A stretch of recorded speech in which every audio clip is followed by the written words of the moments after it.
Sekarang mari kita melangkah lebih lanjut ke seksi 1.1, yaitu terkait mobilisasi. Ya, ringkasan pekerjaan. Spesifikasi teknis ini mencakup apa saja? Nah, berarti jika ada pekerjaan di luar ini tidak termasuk dalam spesifikasi ini. Nah, gitu ya. Spesifikasi ini menyangkut pembangunan jalan dan atau jembatan baru. Nah, ini masuk spesifikasi. Kemudian penggantian jembatan, peningkatan kapasitas jalan seperti pelebaran, peningkatan kapasitas volume, peningkatan kapasitas struktur. Nah, itu masuk juga ya.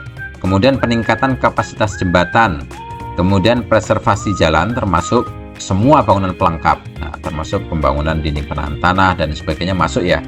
Kemudian rehabilitasi jembatan dan perkuatan struktur jembatan termasuk semua bangunan pelengkap, termasuk pekerjaan jalan atau jembatan pada jalan bebas hambatan. Jadi spesifikasi teknis ini mencakup jalan tol, jalan non-tol, dan hampir semua kegiatan penanganan jalan dan jembatan. Nah, itu untuk yang pertama. Kemudian selain hal-hal teknis, maka lingkup pekerjaan ini termasuk tapi tidak terbatas pada pekerjaan penerapan Sistem Manajemen Keselamatan Konstruksi, yaitu SMKK, yang terkait dengan seksi-seksi berikut, yaitu manajemen dan keselamatan lalu lintas. Ini masalah nanti bagaimana ngatur keselamatannya. Kemudian pengamanan lingkungan hidup, bagaimana lingkungan hidup itu harus tetap terjaga dan tidak merusak lingkungan walaupun ada konstruksi di sana. Kemudian ada yang C, poin C, keselamatan dan kesehatan kerja, termasuk penyuluhan HIV/AIDS jika disebutkan dalam kontrak. Kalau kemarin ada COVID, nah itu termasuk juga di sana.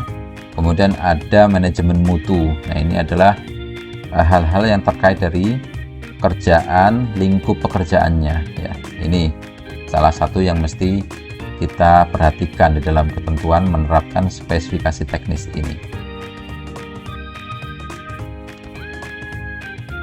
Kemudian bagaimana membaca spesifikasi teknis yang sedemikian tebal ini gitu kan.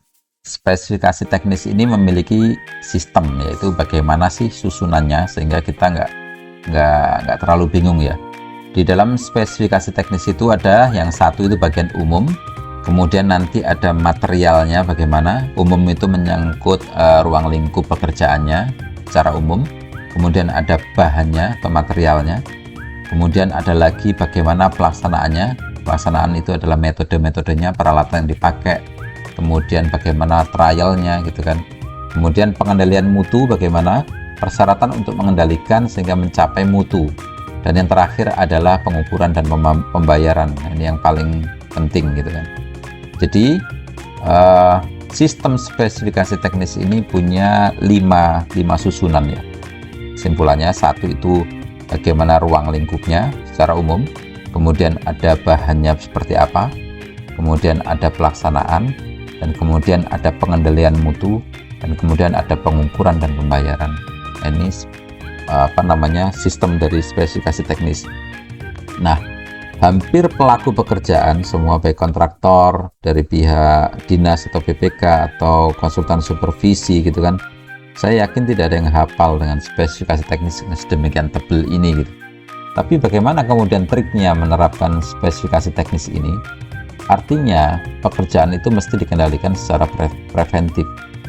Sebelum pekerjaan dimulai, maka masing-masing pihak itu idealnya melakukan rapat ataupun meeting yang membahas masalah spesifikasi teknis ini. Nah, itu akan jauh lebih optimum mengendalikan proyek daripada kemudian pekerjaan dilaksanakan hanya cuma mengandalkan pengalaman-pengalaman sebelumnya, tapi kemudian error di pelaksanaan. Nah, ini sangat-sangat merugikan. Itu tipsnya begitu. Jadi sebelum pekerjaan itu dimulai, maka teman-teman masing-masing pihak itu kumpul membahas spesifikasi teknis. Nah, itu triknya. Saya kira itu untuk bagian yang pertama terkait mobilisasi dan sistem memahami spesifikasi teknis. Terima kasih.